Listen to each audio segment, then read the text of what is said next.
আল্লাহ বলছেন ফাসাব্বিহ বিহামদি রাব্বিকা ওয়াস্তাগফির, আল্লাহর তাসবিহ করো। আমরা বললাম কিভাবে করব? আল্লাহ বলছেন সাব্বাহা লিল্লাহি মা ফিস সামাওয়াতি ওয়া মা ফিল আরদ ওয়া হুয়াল আজিজুল হাকীম। আকাশে জমিনে অন্তরিক্ষে গাছপালা সব তাসবিহ করে কার? মোরক্কায় সুবহুন কুদ্দুসুন, আমরা শুনি কুকুরু কুক। প্রত্যেক পাখি তাসবিহ করে, ওয়ালাকিন লা তাফকাহুনা তাসবিহাহুম, তোমরা তার তাসবিহ বুঝো না। আমরা বললাম তাসবিহ কারা করবে? আল্লাহ রাব্বুল আলামিন বলছেন ইয়াযকুরুনাল্লাহা কিয়ামান ওয়া কুউদান ওয়া আলা জুনুবিহিম ওয়া ইয়াতাফাক্কারুনা ফি খালকিস সামাওয়াতি ওয়াল আরদ রব্বানা মা খালাকতা হাযা বাতিলা সুবহানাকা ফাকিনা আযাবান নার। দাঁড়িয়ে জিকির করব কার? বসে কার? শুয়ে কার? এই জিকির যারা করবে তারা জ্ঞানী। তারা কি? তারা জ্ঞানী। আল্লাহ বলছেন তারা বলবে মা খালাকতা হাযা বাতিলা, আল্লাহ এই সৃষ্টির কোনটাই বেহুদা নয়, সব সৃষ্টি করেছেন কে? জোক চিনেন? জোক কথা কন না কেন? জোকের আপনারা কি বলেন? জোক, ব্লাড সাকার। লন্ডন হসপিটালে গিয়ে দেখি বই মে জোক। বললাম you doing with this blood sucker, এই জোক দিয়া কি করো? যোগ দিয়ে করি যে সমস্ত মানুষগুলো খুব শুকনা, শ্বেতকণিকার অভাব এদের, এদের রক্ত যদি সিরিঞ্জ দিয়ে টানা হয় শ্বেতকণিকা বেরিয়ে আসবে, কিন্তু যোগ যখন রক্ত টানে শ্বেতকণিকা টানে না। এই যোগকে তার গায়ে বসা দেই, যোগকে যখন রক্ত খেয়ে ফুলে ওঠে যোগের পিঠে ইনজেকশন দিয়ে সেখান থেকে রক্ত নিয়ে নেই। ওমা খালাকতা হাযা বাতিলা। কলা গাছের ভিতরে যে একটা জিনিস থাকে ওটাকে কি বলেন? কলা গাছের ভিতরে যে সাদা জিনিসটা কি বলেন? কি? মানজা। আল্লাহ হেদায়েত করুন। এটা তো ফেরেশতাও বুঝবে না কিসের মানজা মঞ্জা। এরপর ওই যে লাল যেটা ধরে এটার নাম কি? হ্যাঁ, মগজ। আচ্ছা, থোর। থোর, এই থোর বিক্রি হয় ইংল্যান্ড আমেরিকার ডিসপেন্সারিতে। কলার ভিতরে ওটাকে বাংলাদেশের নোয়াখালী অঞ্চল বলে কাঞ্জাল। কাঞ্জাল বলে, এখানে এক একটা ভাষা, সাদা সাদা। এগুলো বই করে বেচে। বললাম যে এগুলো কি হয়? If you have loose motion by it will go forever. যদি লম্বা লুজ মোশন হয় এগুলো নিয়ে খেয়ে ফেলো, সাথে সাথে এটা ভালো হয়ে যাবে। ওমা খালাকতা হাযা বাতিলা। আর আপনারা তো ভাসতেছেন সব নেয়ামতের ভিতরে। আল্লাহর জিকির করব, তাসবিহ করব। সকালে কোন সময় তাসবিহ করব সেটাও তিনি বলে দিয়েছেন, ফাসাব্বিহুহু বুকরাতাও ওয়া আসীলা। 24 ঘন্টা জিকির করো। সবচেয়ে বড় জিকিরের নাম হলো নামাজ। নামাজ, যেই দলে নামাজ নাই সেই দল আল্লাহর দল হতে পারে না। যেই দলে নামাজ থাকবে না ওই দল আমরা করব না, ওটা মুসলমানের দল না। রাজি আছেন মুসলমান? একটা দল আছে দেখবেন ওদের প্রথম ঘর হলো কোরআন। প্রথম ঘর কি? দ্বিতীয় ঘর হাদিস, তৃতীয় ঘর জোরে জোরে। এটা যে দেখে না রিপোর্ট, এটা তার প্রমাণ। এটা কিচ্ছু না। এটা আমাকে জিজ্ঞাসা, হুজুর ইসলামের জন্য কোন দল করব? আপনারা বলেন তো কোন দল? জোরে বলেন, আরো জোরে বলেন। এই আন্দোলনে সবচেয়ে বেশি রক্ত ঝরেছে কার? এই আন্দোলনে সবচেয়ে বেশি সাহায্য করেছে কারা? ঠাকুরগাঁয়ের হিন্দুদের হাতে লক্ষ লক্ষ টাকা উঠিয়ে দিয়েছে কারা? হ্যাঁ, আমাদের এই ভাইদের অবদান কম নয়। আল্লাহ ডানপন্থীদেরকে এক করে দেন। জোরে বলেন আমিন। আমি পরামর্শ দেব ফখরুল ভাইকে, আপনাদের উত্তরবঙ্গের ঠাকুরগাঁয়ে বিএনপির ম্যানিফেস্টোর ভিতরে নামাজ ঢুকান, কোরআন ঢুকান, হাদিস ঢুকান, ইসলামের সাহিত্য ঢুকান। আমরা মৃত্যুর পরে পরিচয় দিতে পারবো না আমরা ইসলাম করতাম না, আমাদের প্রথম পরিচয় হবে আমরা মুসলমান। কবরে রেখে আসা হলেই প্রথম প্রশ্ন হবে মার রব্বুক, তোমার রব কে? কে রব? আপনি বলবেন আমার রব প্রতিদিন গাঁজা খেত, আমি অমুকের সেনা, ভয় করি না। কার সেনা? তোর সেনাপতি যদি মারা যায় তুই জীবিত থাকস কেমনে? আমাদের সেনাপতিকে আমরা কার সেনা? না। কোত্থেকে পাইছেন এটা? কোথা থেকে পেয়েছেন এটা?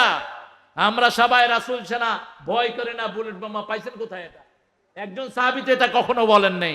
আমরা সব আল্লাহর সৈনিক, আমাদের সেনাপতি আল্লাহ। আলা ইন্না হিজবুল্লাহি হুমুল গালিবুন, আল্লাহর দলই সবসময় বিজয় হয়, ঠিক কি না? আমাদের সেনাপতিকে আরো জোরে বলেন আল্লাহ। হ্যাঁ, যখন রাসূল জীবিত ছিলেন ইন্নাকা মাইয়িতুন ওয়া ইন্নাহুম মাইয়িতুন, সূরা জুমার 30 নাম্বার। হে নবী আপনিও মরবেন, আপনার আগে যত নবী ছিলেন সবাই কি হয়েছে? মারা গেছে না? ফাইম্মা তাও কুতিলা, আপনি যদি মারা যান অথবা হত্যা হন, আপনার তোমরা কি আগের অবস্থায় ফিরে যাবে নাকি? অমাইয়ান কালিবা আলা আকিবাই ফালাইয়াদুরাল্লাহ শাইআ সানাজিল্লাহু শাকিরিন। কেউ যদি রাসূল মারা গেলে আগে ফিরে যায় আল্লাহর কোনো ক্ষতি করতে পারবে না। শুকরিয়া আছে যেখানে, নেয়ামত আছে সেখানে। উত্তরবঙ্গের লোকেরা শুকরিয়া আদায় করে, এই জন্য নেয়ামত বাড়িয়ে দেন কে? আরো জোরে বলেন আল্লাহ। একটু চিৎকার করে বলেন দল ইসলাম ছাড়া কোনোটা করব না। রাজি আছেন? রাজি আছেন? আমরা রবি ঠাকুরের জাতীয় সঙ্গীত মানি না, ওটা একটা চোর ছিল, ওটা হাইজাকার। কার কবিতা না কার কবিতা চুরি করে? তোমার তো জন্ম হয়নি যখন আমাদের বাংলাদেশ হয়েছে, ঠিক কিনা? 1940 সালে তিনি ইন্তেকাল করেছেন, অক্কা পেয়েছেন। তো উনি এটা লিখলেন কেমনে? কথা বলেন। এরপরে লিখেছো আরেকজন একটা চুরি করেছো, সুরটাও তো তোমার না, সুর হলো লালনের। চুরি ডাকাতি কইরা জগা খিচুড়ি করে একটা লিখে বসে আছে। ও মা তোর বদন খানি মলিন হলে আমি নয়ন জলে ভাসি। অর্থ কি? সে তার কালিমার সাথে তুলনা করেছে এটাকে। এটা নির্ভেজাল একজন হিন্দু ভাইয়ের লেখা। এটা কোনো বাংলাদেশের জাতীয় সঙ্গীত হতে পারে না। জাতীয় সঙ্গীত যদি হয় সূরা ফাতিহা করে দিলে হয়।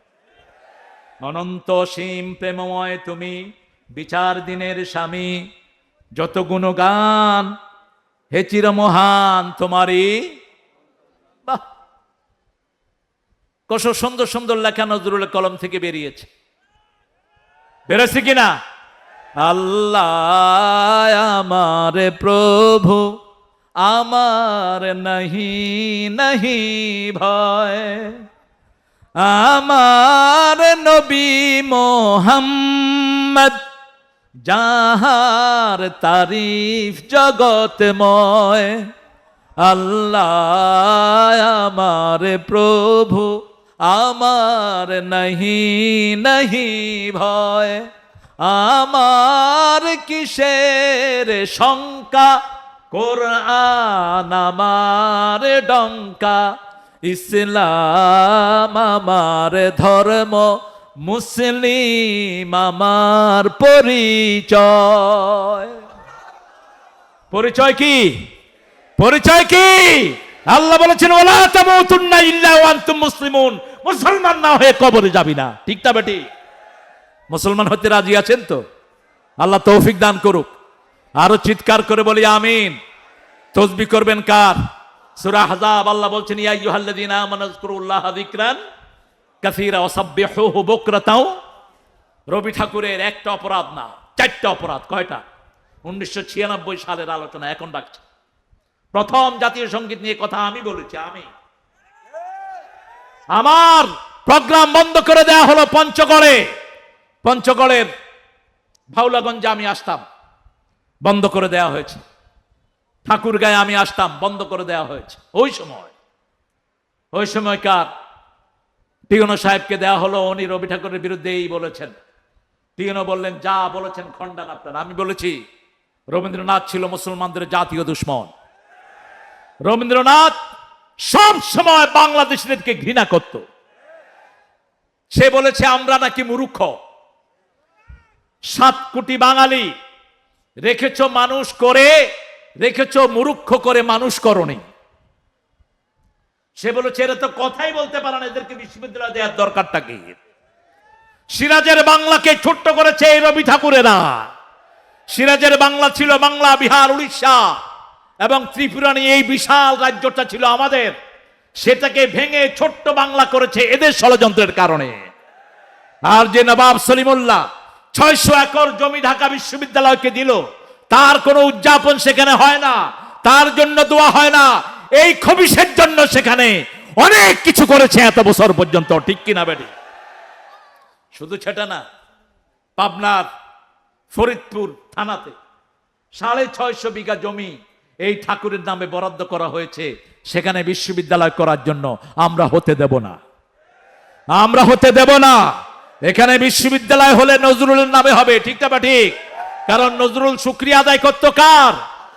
সুন্দর ফুল, সুন্দর ফল, মিঠা নদীর পানি, আল্লাহ তুমি কতই দিলে রতন, ভাই বেরাদার পুত্র স্বজন, ক্ষুধা পেলে অন্ন যোগাও, মানি চাই না মানি, আল্লাহ। আর আওয়াজ নাই তোমার, জোরে বলেন। তোমার হুকুম তর করি আমি প্রতি পাই, তবু আলো দিয়ে বাতাস দিয়ে বাঁচাও এ বান্দায়।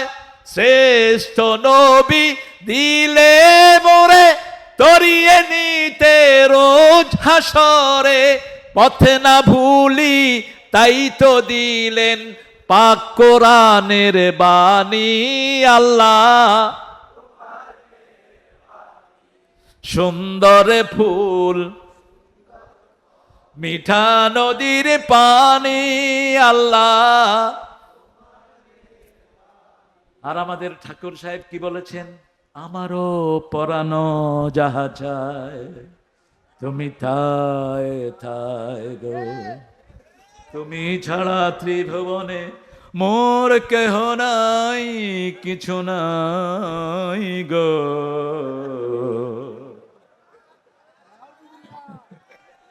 শুধু কি তাই? আমি মরিতে চাহি না সুন্দর ভুবনে, ধন্য আমি তোমাকে বাসিয়াছি ভালো। আহা, যে দিল তাকেই চিনলি না, কি অদ্ভুত! What a Seely things. আপনি এক বাড়িতে গেলেন, বাড়ির ঘরণী সুন্দর মাছ রানলেন, আপনি তরকারি খেয়ে বললেন ও মাছ, তুই কি স্বাদের মাছ, কত আরামের মাছ, তুই তোর ভিতরে এত স্বাদ হইল কেমন? ওই বাড়িওয়ালা আপনারা কি বলবে? কি বলবে? পাগল। যারা আল্লাহ চিনেন এরা পাগল, এরা উন্মাদ, এরা বুকাল স্বর্গে বাস করে, এদের চেয়ে অসিদ্ধ আর কেউ হতে পারে না। ফাসাব্বিহ বিহামদি রাব্বিক, তাসবিহ করতে হবে কার? তাসবিহ আল্লাহ শিখিয়ে দিয়েছেন। কয়টা তাসবিহ? কয়টা? কেমনে করবেন? নাকি রাসূল সাল্লাল্লাহু আলাইহি সাল্লাম বলেছেন যারা চিৎকার করে তাসবিহ করে এরা মনে করে আল্লাহ কানে শুনে না। বুখারীর বর্ণনা, উদউল্লাহ তাদাররুআন ওয়া খুফিয়া দুনাল জাহরি মিনাল কাউল, গোপনে কাকুতি মিনতির সাথে আল্লাহকে ডাকো, উচ্চ স্বরে আওয়াজ করে নয়। কোন বড় মানুষের কাছ থেকে কিছু আদায় করতে হলে ছোট হতে হয়, ঠিক না বা ঠিক? একটা দাবি নিয়ে গেছেন পৌরসভা চেয়ারম্যানের কাছে, গিয়ে বলেন ওই চেয়ারম্যান দিবি কিনা ক, নইলে পিঠে চামড়া খুলে ফেলবো। দিবে? চেয়ারম্যান পুলিশের ফোন দিয়া আপনারটা খুইলার ব্যবস্থা করে দিবে। আর যদি গিয়ে বলেন স্যার আপনি যে কত বড় দাতা, কত মহান আপনি, আপনি দানবীর, আপনি গরিয়ান, আপনি মহিয়ান, we have came to you man, could you give us little road please, আমরা আপনার কাছে এসেছি, আমাদেরকে এটা একটু আপনি ব্যবস্থা করে দেন।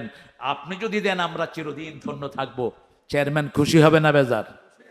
কব তো করে আগেও দিছি এখনো দমো। আর আল্লাহর সামনে আপনি আল্লাহ কি সর্বনাশ, কি আজীব, কি পাগলের দশা। রাসূল সাল্লাল্লাহু আলাইহি ওয়াসাল্লামের ওফাত মুবারকের 3 মাসের মধ্যে ইবনে মাসউদ সিরিয়া সফরে গেলেন। যোহরের নামাজ পড়ে তিনি বসে আছেন। নাম শুনছেন তো? কি নাম বললাম? কি নাম? আহা, এই নামটা শুনলে আমার চোখে পানি ঝরে। রাসূল এত ভালোবাসতেন এই মানুষটাকে। রাসূল বলতেন, ইবনে মাসউদ তুমি তেলাওয়াত করো, তুমি তেলাওয়াত করলে মনে হয় জিবরাইল আমিন তেলাওয়াত করতেছে। ছোট্ট খাট্ট সাইজের একজন মানুষ। একজন সাহাবী বলছেন, ইবনে মাসউদ আপনার পাটা ছাগলের মতো, ছাগলের পায়ের মতো। রাসূল শুনে বললেন, এই সাহাবী শোনো, এই পা কিয়ামতের ময়দানে উহুদ পাহাড়ের চেয়ে পাল্লায় বেশি ভারী হয়ে যাবে। ইবনে মাসউদের পা। ইবনে মাসউদ রাদিয়াল্লাহু আনহু আরদা সাহাবীদের জীবন পড়বেন। একজন সাহাবীর ঋণ সারা পৃথিবী শোধ করতে পারবে না। তাদের মতো শ্রেষ্ঠ জীবনী আর কারো হতে পারে না। কখনো সাহাবীদের সমালোচনা যাবেন না, কখনো না। প্রতি জুমায় আমরা এটা শিখি, লা তাত্তাখিযুহুম গারাদাম মিন বাদি ফামান আহাব্বাহুম ফাবিহিব্বি আহাব্বাহুম ওয়া মান আবগাদাহুম ফাবিবুগদি আবগাদা। সহিহ বর্ণনা, এটা সব বর্ণনায় সহিহ, সিলসিলাতুস সহিহার ভিতরে সব বর্ণনায় এই হাদিসে সহিহ এসেছে, আল্লাহ আল্লাহ ফি আসহাবি লা তাত্তাখিযুহুম গারাদাম মিন বাদি ফামান আহাব্বাহুম ফাবিহিব্বি আহাব্বাহুম। আপনি রাসূল বলছেন, যে সাহাবীকে ভালোবাসবে সে আমাকেই ভালোবাসলো, আলহামদুলিল্লাহ বলে। ইবনে মাসউদ যোহর পড়লেন। যোহরের পরে সিরিয়ার মসজিদের লোকেরা পড়ছে সুবহানাল্লাহ, পড়েন সুবহানাল্লাহ, আলহামদুলিল্লাহ, আল্লাহু আকবার, লা ইলাহা, জোরে পড়লেন লা ইলাহা ইল্লাল্লাহ। ইবনে মাসউদ দাঁড়িয়ে গেলেন, দাঁড়িয়ে বলছেন, আতারিফুনি, তোমরা কি আমাকে চিনো? যখনই কেউ বলে আমাকে চিনো নাকি, সবাই তার দিকে তাকায়, ঠিক না বা ঠিক? সবাই তাকাচ্ছেন, কেউ চিনতে পারছেন না, কারণ তখন তো আর ইন্টারনেটের যুগ নয়। তিনি পরিচয় দিলেন, আমার নাম হলো ইবনে মাসউদ, সাহাবাতু রাসূলিল্লাহ সাল্লাল্লাহু। রাসূলের সাহাবীদেরকে প্রাণীরা চিনত, প্রাণীরা চিনত, জঙ্গলের হিংস্র প্রাণীরা চিনত। সাহাবায়ে কেরাম আফ্রিকার জঙ্গলে গেলেন, আর জঙ্গলের ওই হিংস্র প্রাণীদেরকে বলেন, ইন্না হাহুনা নাজিলুন, আমরা নাহনু আসহাবু রাসূলিল্লাহ সাল্লাল্লাহু আলাইহি ওয়াসাল্লাম, আমরা রাসূলের সাহাবী। সব খ্রিস্টানরা মিলঝুল করে মুসলমানদেরকে জঙ্গলে থাকতে দিয়েছে। দেখে জঙ্গলের ভিতরে বাঘ, সিংহ, বিষাক্ত সাপ। সাহাবী দাঁড়িয়ে বললেন, হে জঙ্গলের প্রাণীরা, আমরা রাসূলের সাহাবী, আমরা এখানে আসলাম, তোমরা সবাই চলে যাও। আফ্রিকার লোকেরা দেখে বাঘ বাঘটা মুখে নিয়ে, সিংহ সিংহের বাচ্চা মুখে নিয়ে লাইন ধরে বেরিয়ে যাচ্ছে। আফ্রিকান লোকেরা এই অবস্থা দেখে পড়ে নিল, লা ইলাহা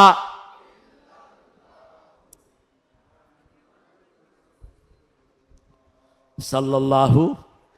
তিনি বললেন, রাসূলের যে জায়গায় ভিজানো দোয়ানো হয়েছে জায়গাটা শুকায় নেই, কবরের মাটি এখনো পুরান হয়নি, এখন ইসলামে বেদাত শুরু করেছো।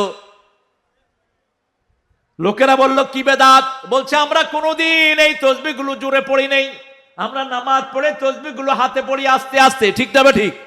কথা বলেন না কেন? সুবহানাল্লাহ, আলহামদুলিল্লাহ, আল্লাহু আকবার, লা ইলাহা ইল্লাল্লাহ। যত গোপনে পড়ি তত বেশি কবুল করবেন কে? তবে আল্লাহর হাবিবকে আল্লাহ বলেছেন, ও নবী বলে দাও, যারা তসবিহ করে ঠোঁট লাড়ে, আমি আল্লাহ নিজে তাদের সাথে থাকি। সব সময় ঠোঁটটা লাড়বেন। 3 ব্যক্তির চেয়ে শ্রেষ্ঠ কোন জিনিস দুনিয়াতে আখিরাতে আর হতে পারে না। প্রথম, বুখারীর বর্ণনা, প্রথম লিসানান যাকিরান, সব সময় জিকির করবেন কার? আল্লাহর জিকির। সব সময় জিকিরে থাকবে সুবহানাল্লাহ, আলহামদুলিল্লাহ, আল্লাহু আকবার, লা ইলাহা, আর থাকবে লা হাওলা ওয়ালা কুওয়াতা, আর থাকবে সুবহানাল্লাহি ওয়া বিহামদিহি সুবহানাল্লাহিল। 2 নাম্বার জাওজাতান সালিহাতান, যার ঘরে নেক বিবি আছে। নেক বিবি কিভাবে বুঝবেন? আপনি যাকে দেখলে আপনার মন খুশি হয়, সে খুশি, আপনিও খুশি। আপনি ঘর থেকে যদি বের হন, হাফিজিন আলিল গায়ব, আপনার জিনিসগুলো সে হেফাজত করে। আপনার অগোচরে কাউকে হেলো কয় না, হেলো ডার্লিং তুমি কোথায়, এটা কয় না, হেফাজত করে। তৃতীয়, আপনি যখন অনুপস্থিত থাকেন, সে নিজের চরিত্রকে হেফাজত করে। আল্লাহ আমাদের সবাইকে এরকম বিবি দান করেন। আরো চিৎকার করে বলেন আমিন। এই বিবি যার ঘরে আছে, আর যার ঘরে আছে কালমান খাশিয়া, আল্লাহকে ভয় করার অন্তর। ভয় করবেন কাকে? ভয় করবেন কাকে? গোলাম আজম রাহিমাহুল্লাহকে জিজ্ঞেস করা হলো, আপনি কি সরকারকে ভয় করেন? তিনি উত্তর দিলেন, মানুষকে যে ভয় করে সে মুশরিক, আল্লাহ ছাড়া কাউকে ভয় করা জায়েজ জায়েজ। এখন ডক্টর শফিকুর রহমানের একটা কথা নিয়ে অনেকেই একটু পেঁচ খেলান। তিনি একটা সাধারণ ক্ষমা ঘোষণা করেছেন, একজন নেতা করতেই পারেন। রাসূল সাল্লাল্লাহু আলাইহি ওয়াসাল্লাম মক্কায় গিয়ে বললেন, লা তাসরিবা আলাইকুমুল ইয়াওম আনতুমুত তুলাকা, তোমাদের জন্য আজকের দিনে কোনো প্রতিশোধ। ও অনেক রাত হয়ে গেছে, আবার কি? না না, এগুলি দিচ্ছেন কেন? হ্যাঁ, তসবিহ হাতে না দানা দিয়া? কোনটা দিয়া বলেন? জোরে বলেন, আরো জোরে। হ্যাঁ, দানার তসবিহ ইবনে হিব্বানের বর্ণনা এসেছে, কেউ কেউ এটাকে সহি বলেছেন, কেউ কেউ এটাকে সহি বলেননি। রাসূল সাল্লাল্লাহু আলাইহি ওয়াসাল্লামের ব্যাপারে বলা হয়েছে, ইবনে হিব্বানে হাদিস এসেছে, রাসূল একজন সাহাবীকে তসবিহ টিপতে দেখেছেন, তিনি তাকে নিষেধ করেননি। অতএব এই ব্যাপারে রিজিট হওয়ার কোনো দরকার নাই। তবে হাতে গণলেই লাভ। এই করগুলো কিয়ামতে সাক্ষী দিবে। যখন বলবেন সুবহানাল্লাহ, এটার গায়ে লেখা হয়ে যাবে সুবহান আলহামদুলিল্লাহ, এখানে লেখা হবে আলহামদুলিল্লাহ। আল্লাহু আকবার, এখানে লেখা হবে লা ইলাহা ইল্লাল্লাহ। বাস হাতে গণবো, কোনো অসুবিধা নাই। ফাসাব্বিহ বিহামদি রাব্বিক ওয়াস্তাগফির, এবার মাপ চাইবো, মাপ করে দেব। রাসূল সাল্লাল্লাহু আলাইহি ওয়াসাল্লামকে বলছেন 153 সূরা আলে ইমরান, ফাবিমা রাহমাতিম মিনাল্লাহি লিনতা লাহুম ওয়ালাউ কুনতা ফাদ্দান গালিযান কলবি লাফাদ্দু মিন হাওলিক ফাআফু আনহুম ওয়াস্তাগফির লাহুম ওয়াশাবিরহুম ফিল আমর ফাইযা আযামতা ফাতাওয়াক্কাল আলাল্লাহ ওয়াল্লাহু ইউহিব্বুল মুতাওয়াক্কিলিন। আপনি যদি কোমল হৃদয়ের না হতেন, কেউ আপনার কাছে থাকতো না, আপনার থেকে সব দূরে সরে যেত। মানুষকে মাফ করে দেন, তাদের জন্য মাপ চান। কাকে বলছেন? কাকে? মুহাম্মদ সাল্লাল্লাহু। মাপ আছে যেখানে রহমত বেশি। তবে খুন হয়েছে আমার ভাই, খুনিতুদের রক্ষা। আমার ভাইয়ের ভাইকে ধরে